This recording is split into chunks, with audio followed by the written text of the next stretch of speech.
भारतीय ट्यूटोरियल में आपका हार्दिक स्वागत है। आप लोगों को पिछले वीडियो में हमने 7वें सवाल तक हल कर दिया था, जिसको आप लोग लगा चुके होंगे। तो आज 8वें सवाल पर हम आ गए हैं। तो 8वें सवाल देखिए, दिया है इसमें 18 और 117 के एचसीएफ को 18m - 117 के रूप में दर्शाया गया है। यम का मान ज्ञात कीजिए और साथ ही 18 और 117 का एलसीएम भी ज्ञात करना है। तो आपको क्या करना है, 18 और 117 का एचसीएफ निकाल करके उसको इसके बराबर कर देना है, क्योंकि इसका एचसीएफ इतना है ही, तो जो इसका एचसीएफ आएगा वही इसके बराबर होना चाहिए। तो सबसे पहले आपको इसका एचसीएफ निकालना है। चलिए देखिए,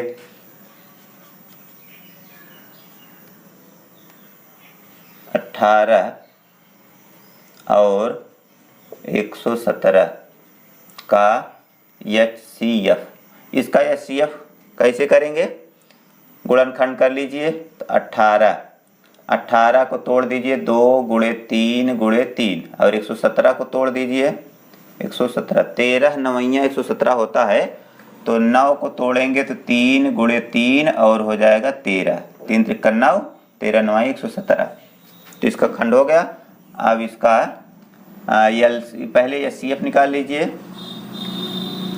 एचसीएफ या इसको हिंदी में बोलते हैं मासा। तो मासा क्या होगा, आपको पिछले वीडियो में हम बता चुके हैं। गेस लगाइए, क्या लिखें यहाँ पर। आपको बताया गया है, कंफर्म होना चाहिए क्या है। अब ऊहापोह नहीं होना चाहिए आपके दिमाग में, क्योंकि अगर पहला वीडियो नहीं देखे हैं तो पहला वीडियो देख लिया करिए, देख लेंगे तो समझ में आ जाएगा। तो 3 3 यहाँ है, 3 3 यहाँ है। तो आपको बताया गया है कि जो उभयनिष्ठ होता है वही मस होता है। उभयनिष्ठ मतलब दोनों में, जो उभयनिष्ठ होगा, जो दोनों में शामिल होगा, 2 हो या 3 पद हो, जितने भी हों सब में शामिल रहना चाहिए। तो 3 यहाँ देखिए 2 बार है, 3 यहाँ 2 बार है, मतलब दोनों की घात समान है, तो दोनों उतर जाएगा, बस हो गया। 2 यहाँ है, 2 यहाँ नहीं है, ये उभयनिष्ठ नहीं है, ये कॉमन नहीं है, इसका मतलब ये नहीं हो पाएगा। तो 3 × 3 = 9 एचसीएफ हो गया इसका। अब 9 के बराबर ही होना चाहिए, और इसमें ये भी कहा है कि इसका एलसीएम भी ज्ञात करो। तो हम यहाँ एलसीएम ज्ञात करके तब आगे बढ़ें तो ठीक रहेगा, यहीं साथ में एक साथ काम हो जाएगा। तो एलसीएम लस बराबर, तो लस आपको इसी में छांटना है, क्योंकि गुणनखंड हो चुका है। तो छांटने के लिए आपको बताया गया है कि जो दोनों में होगा वो तो होगा ही, लेकिन जो दोनों में शामिल नहीं है वो भी होता है। तो यहाँ देखिए 2 है, 2 इसमें नहीं है, तो भी 2 लिखना पड़ेगा। अब जो मिल रहा है उसकी बड़ी घात ली जाती है, समझ में आया। जो दोनों में है उसकी बड़ी घात लेंगे। तो 3 यहाँ 2 बार, 3 यहाँ 2 बार, तो बराबर है, तो दोनों उतर जाएगा। अब जो नहीं मिल रहा है तो वो तो खुद ही उतर जाएगा, 13 बचा है, 13 भी उतर गया। तो गुणा कर लीजिए, यही एलसीएम होगा। तो 3 दूनी 6, 3 × 18, 18 × 13, तो 18 × 13 यहाँ गुणा कर लीजिए। 3 × 8 = 24, 3 × 1 = 3 2 5, 1 × 8 = 8, 1 × 1 = 4, 8 × 5 = 13, 1 × 2 हो गया कितना, 234। एक उत्तर ये हो गया आपका। इसके बाद कहा है कि इसको यम का मान ज्ञात करना है। तो यम का मान ज्ञात करने के लिए एचसीएफ के बराबर कर देंगे। तो यहाँ लिख दीजिए आगे, चूंकि 18 और 117 का एचसीएफ बराबर 18m - 117 है। तो 18 और 117 का एचसीएफ आप लोग अभी यहाँ निकाल लिए हैं, कितना आया है, 9। तो ये 9 के बराबर हम लिख सकते हैं। तो 9 बराबर 18m - 117। तो अब इसको हम हल करेंगे। तो 9 उधर जाए, 117 इधर कर लीजिए, तो 18 वहीं रहेगा, प्लस में रहेगा। तो 18m बराबर 117 इधर आ रहा है तो प्लस होगा 9 की तरफ, तो 9 + 117। 18m बराबर को जोड़ेंगे तो 9 7 16, 6 और 1 1 2 1। तो यम बराबर 126/18, इसको काट दीजिए, 6 से कटेगा, 6 दूनी 12, 6 के 6, 6 त्रिक 18, 3 3 के 3, 7 21। तो यम का मान कितना हुआ? 7। एक उत्तर ए हो गया। और एक उत्तर तो एलसीएम आपको पहले से दिया ही है, यम बराबर 7 तथा एलसीएम बराबर 234। दोनों उत्तर हो गया। देखिए 9वीं सवाल, जांच कीजिए कि क्या किसी प्राकृत संख्या n के लिए संख्या 6 घाते n अंक 0 पर समाप्त हो सकती है। तो यही आपको जांच करना है कि 6 घाते n जो है वह कभी 0 पर समाप्त हो सकती है कि नहीं। तो इसको ज्ञात करने के लिए आपको पहले इसका 6 का गुणनखंड करना होगा, अभाज्य गुणनखंड।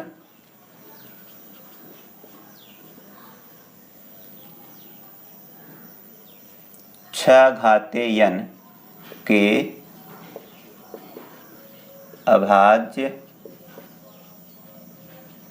गुणनखंड बराबर 6 को क्या लिख सकते हैं? 2 गुणे 3, और घाते n तो रहेगा ही, तो 2 गुणे 3 घाते n।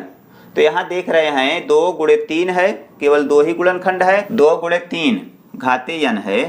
तो यहाँ पर अगर 5 इसका कोई अभाज्य गुणनखंड होता तो यह 0 पर समाप्त होता। तो यहाँ देख लीजिए,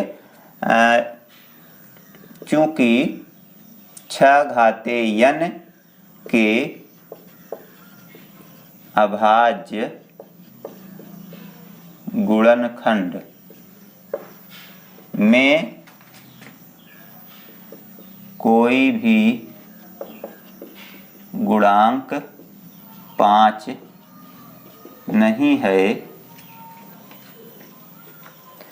इसलिए 6 घाते n कभी भी 0 पर समाप्त नहीं हो सकता। ये इसका आंसर हो जाएगा।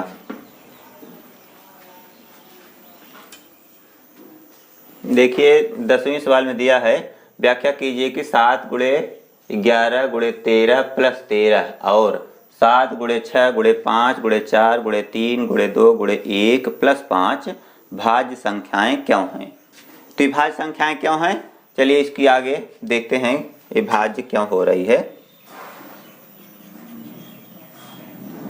पहले इसको उतार लीजिए, 7 गुणे 11 गुणे 13 प्लस 13। तो इसको हल करेंगे तो देखिए दोनों में 13 है, इसमें 2 पद है, क्योंकि गुणे वाला पूरा ये एक पद माना जाएगा और ये एक पद अलग। तो दोनों में 13 उभयनिष्ठ है, दोनों में 13 कॉमन ले सकते हैं। तो 13 कॉमन लिए तो बचा यहाँ 7 गुणे 11 गुणे 1 और यहाँ प्लस 1। तो 13 यहाँ कॉमन हो गया, तो इतना बचा 13 गुणे 11 से 77, 77 प्लस 1, 77 प्लस 1 कितना होगा? 13 गुणे 78 हो जाएगा। तो 78 है, देख रहे हैं 78 तो भाज्य संख्या होती ही है। तो अब 13 का इसमें गुणा कर देंगे तो वो भी भाज्य होगी, क्योंकि ये सम संख्या है। सम तो स्वयं खुद भाज्य होती है, उसमें बहुत ज़्यादा चर्चा करने की जरूरत ही नहीं होती है। तो इसका गुणा कर लीजिए यहाँ, तो 13 और 78 का 3 8 24, 3 7 21, 21 तो 23, 1 8 गुणा करेंगे, 1 7, 4 8 3 11, 7 2 9 1 10। तो ये हो गया कितना? 1014। तो ये क्या है? ये भाज्य है। स्पष्ट हो गया। अब इसको देख लीजिए इसी तरह, तथा 7 गुणे 6 गुणे 5 गुणे 4 गुणे 3 गुणे 2 गुणे 1 प्लस 5। तो यहाँ देख रहे हैं इसमें भी 5 दोनों में उभयनिष्ठ है, तो इसमें भी कॉमन लिया जा सकता है। तो कॉमन लेंगे तो यहाँ बचेगा 7 गुणे 6 गुणे यहाँ 1 हो जाएगा, गुणे 4 गुणे 3 गुणे 2 गुणे 1 और यहाँ ये प्लस 1। 5 गुणे इसका गुणा कर लेंगे, 3 दूनी 6 चौक 24, 24 और इस 24 में 6 गुणा 24 गुणे 6, 6 चौक 24, 6 दूनी 12, 2 14, फिर गुणे 7, 7 चौक 28, 7 चौक 28, 2 30, 7 के 7, 3 10। तो हुआ कितना 1008 प्लस 1, 5 का गुणा करेंगे इसमें फिर जोड़ करके तो 8 1 9 0 0 1, तो 5 9 45, 5 0 0 4, 5 0 0 5 के 5, 50 45। तो ये 45 है, 5 से भी विभाज्य है, अंत में 5 है, तो ये संख्या 5 से जरूर विभाज्य होगी। इसका मतलब ये भी भाज्य है, जो कि भाज्य संख्या है। तो इससे स्पष्ट हो जा रहा है कि ये भाज्य है। तो भाज्य क्यों है समझ में आ गया ना। इसको आप ऐसे सिद्ध कर सकते हैं। देखिए 11वें सवाल में दिया गया है, किसी खेल के मैदान के चारों ओर एक वृत्ताकार पथ है। इस मैदान का एक चक्कर लगाने में सोनिया को 18 मिनट लगते हैं, जबकि इसी मैदान का एक चक्कर लगाने में रवि को 12 मिनट लगते हैं। मान लीजिए कि वे दोनों एक ही स्थान और एक ही समय पर चलना प्रारंभ करके एक ही दिशा में चलते हैं, तो कितने समय बाद वे दोनों पुनः प्रारंभिक स्थान पर मिलेंगे। तो ये तो एकदम सिंपल सवाल है, इसको समझ गए होंगे किसका एलसीएम निकालना है। तो एलसीएम बहुत आसानी से निकाल सकते हैं। किसका है 18 और 12 का एलसीएम, इसका अभीष्ट उत्तर होगा। क्योंकि दोनों एक साथ तभी मिलेंगे जब वो एलसीएम होगा, मतलब वह छोटा से छोटा अपवर्त्य जो दोनों को विभाजित करते, दोनों से विभाजित हो जाए। तो 18 का गुणनखंड कर लीजिए। 18 को लिखेंगे 2 गुणे 3 गुणे 3, और 12 का तोड़ेंगे तो 12 का हो जाएगा 2 दुनाई 4 तिहाई 12, तो लसा मतलब एलसीएम बराबर। तो एलसीएम आपको जानते होंगे जो दोनों में होगा और उसकी बड़ी घात। तो दोनों में तो 2 है, 2 यहाँ 2 बार है, तो बड़ी घात 2 बार उतरेगी। मतलब दोनों में अगर है तो उसकी बड़ी घात लेंगे, अगर दोनों में नहीं है तो एक में जो है वही उतर जाएगा। तो 2 यहाँ 1 बार, 2 यहाँ 2 बार, तो 2 बार वाला उतरेगा। 3 यहाँ 2 बार है, इसमें 1 बार है, तो ये 2 बार वाला उतरेगा, मतलब ज़्यादा बार वाला। मतलब इसमें से कोई भी यहाँ छूटना नहीं चाहिए, सबको यहाँ आना है। अगर ज़्यादा बार है तो ज़्यादा वाला आएगा, और नहीं है तो जो है वही आएगा। तो 2 दुनाई 4 तिहाई 12 तिहाई 36, तो ये 36 मिनट बाद पुनः एक साथ मिलेंगे। इसका आंसर यही है।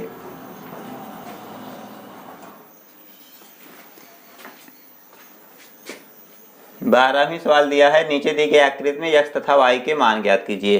तो एकदम इजी सवाल है, इसको आसानी से लगा सकते हैं। तो क्या होगा इसमें, x का मान यहाँ है 3 गुणे 195, तो 3 गुणे 195 करेंगे तो सीधा x का मान आ जाएगा। तो x का मान क्या होगा, गुणा कर लीजिए 195 गुणे 3, 3 पचे 15, 3 9 27, 1 28, 3 1 के 3 2 5, तो x बराबर क्या हो गया 585। तो x का मान आ गया। अभी आपको y का मान निकालना है। तो y का मान निकालने के लिए इन दोनों का गुणा करो, 13 पचे 65, 13 पचे 65, तो ये हो जाएगा कितना 65 हो जाएगा। बस एकदम सिंपल सा लगा सकते हैं ना, बहुत दिक्कत नहीं है।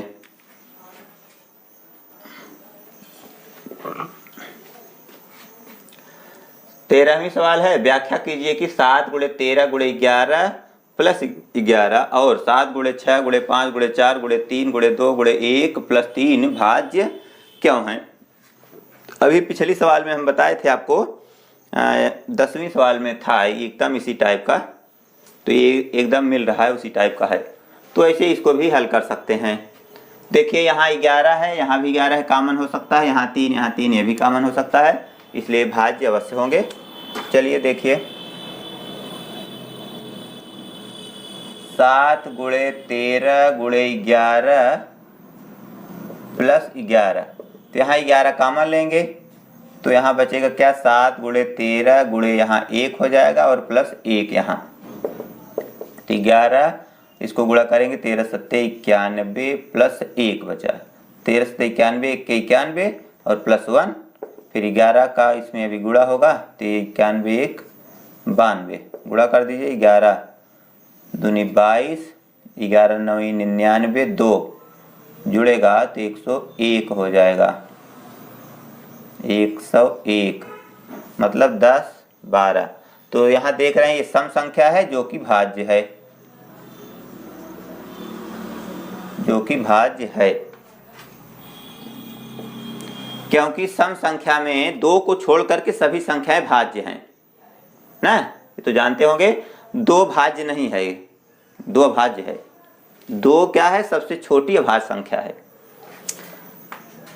और सम भी है। तो इसको देख लीजिए इसी तरह 7 गुणे 6 गुणे 5 गुणे 4 गुणे 3 गुणे 2 गुणे 1 और प्लस 3।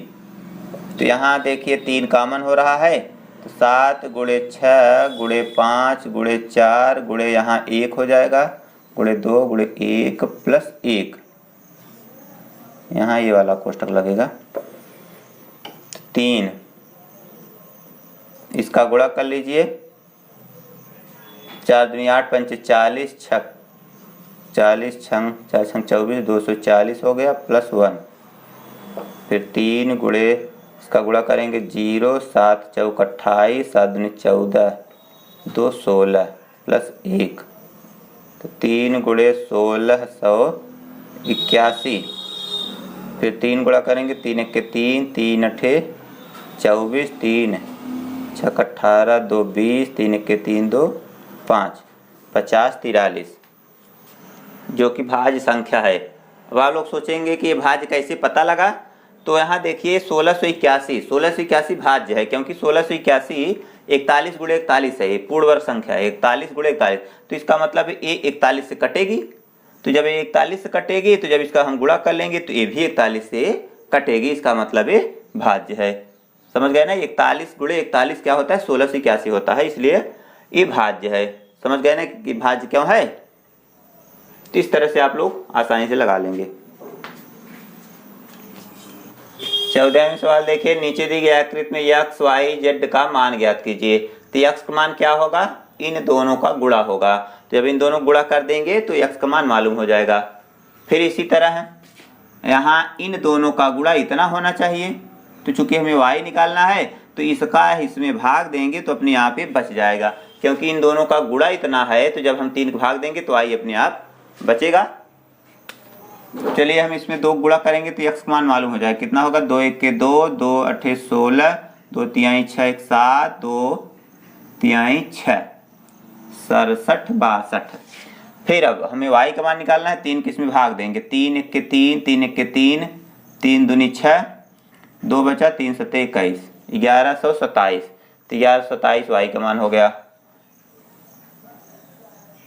इसके बाद z का मान निकालना है, तो इन दोनों का गुणा 161 होगा, तो 161 में हम अगर 7 भाग दे देंगे तो z का मान मालूम हो जाएगा। तो 7 भाग दीजिए इसमें, 7 दूनी 14 2 बचा 21 7 त्रिक 21, तो z का मान 23 हो गया। देख रहे हैं एकदम सिंपल है, इसको आसानी से लगा सकते हैं। तो आज ये प्रश्नावली 1B खत्म है, अब आगे हम 1C शुरू करेंगे। तब तक आप लोग इसको पूरा हल कर लीजिए, और जो लोग फेयर न किए हों फेयर जरूर कर लीजिएगा। फेयर करते समय आपको एक बार सवाल उसको रिपीट हो जाती है, जिससे आगे चल करके भूलेंगे नहीं, तो आपको आसानी होगी समझने में। तो फेयर जरूर कर लिया करिए, नहीं तो कुछ बच्चे होते हैं केवल वो चेक करवाने के लिए फेयर करते हैं। तो चेक तो करवाइए ही, अगर कोई चेक करने वाला नहीं है, क्योंकि इस समय लॉकडाउन में चेक तो होगा नहीं, पढ़ाई बंद है, तो आप लोग आसानी से उसको हल कर लीजिए और फेयर खुद कर लीजिए, अपनी तैयारी खुद करिए, क्योंकि टीचर जो है आपको इस समय उपलब्ध है नहीं। तो आप लोग सेल्फ स्टडी करिए और वीडियो देखते रहिए, जिससे कोई समस्या ना हो। तो आज के लिए बस इतना ही, फिर मिलेंगे एक नए वीडियो के साथ। तब तक के लिए goodbye, thanks for watching.